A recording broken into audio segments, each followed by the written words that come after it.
What's up, gang? Welcome back to the channel. Today's video, we're going to get into 5 things you need to do before and during your ride so you have a better ride. Before we get into it, I want to say thanks to everyone so far who's liked, subscribed, shared these videos. It means a lot. It's truly helping out the channel, so please keep doing it.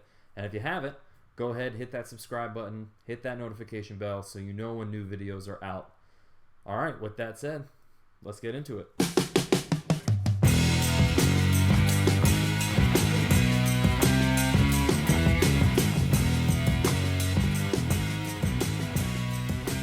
Alright, so first thing, I don't do this nearly enough and I always realize how much better my ride is when I actually do it. It takes like 30 seconds before you leave the house. Check your tire pressure.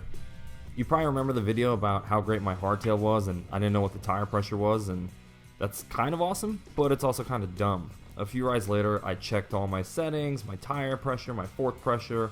I was at like 10 PSI. I mean, that's low, and I run my tires low, like around 22-ish, 20, but yeah, that's a problem. I also realized I had a loose axle, so I needed to tighten that up. So the main tip here, give your bike a once-over before you go out to ride. It takes like 30 seconds, and it's going to make your ride drastically better. Tip number 2, bring the right gear. I usually go out for short rides, hour and a half at most, and I ride pretty light. It helps that at almost any scenario, I can walk my bike home. It would suck, but I could do it. So I mostly just ride with my water bottle and I'm out the door. I know that's not the same for a lot of us, so make sure you pack your gear bag. Grab the multi-tool, the water, spare tubes, whatever. The last thing you want to do is get to the trailhead and realize you're missing some crucial piece of equipment. Here's a pro tip. Make a small checklist and just tape it on the wall next to your bike. That way you know what to look for, and as soon as you see your bike, you grab your gear.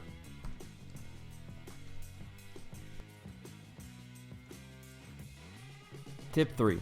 Make sure your lockouts are either locked or not locked, depending on what you're doing. I can't tell you how many times I've ridden my hardtail, locked the fork for the climb, and then bombed down the hill with the locked fork. Not fun. If you lock out your fork or your shock, don't forget to unlock on the descent. Life is going to be way better that way. Number 4, take a warm-up run.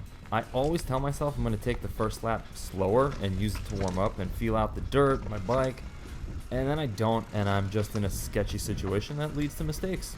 We've all seen my video where I go over the bars, and yeah, do a warm-up lap or two and get nice and comfortable.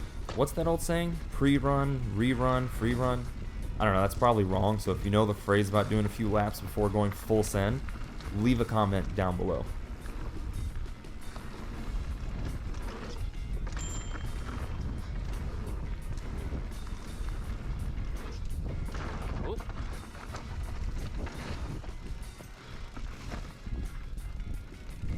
Last but not least, tip 5. Have fun and know your limits.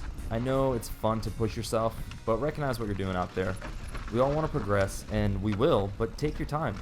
After all, if you're watching my video, you're probably like me, just a regular person having fun with no hopes of going pro or sending 40-foot doubles. I don't know, maybe you will.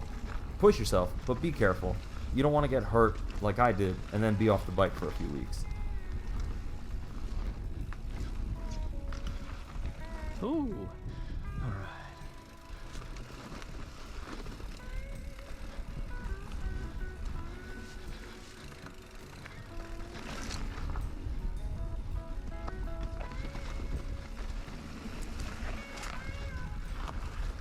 That's all I got, gang. Hopefully you take away some tips and you end up with some better rides. Leave a comment down below of what you do before your rides to make sure you're getting the best day. I'll catch you guys in the next one. Peace.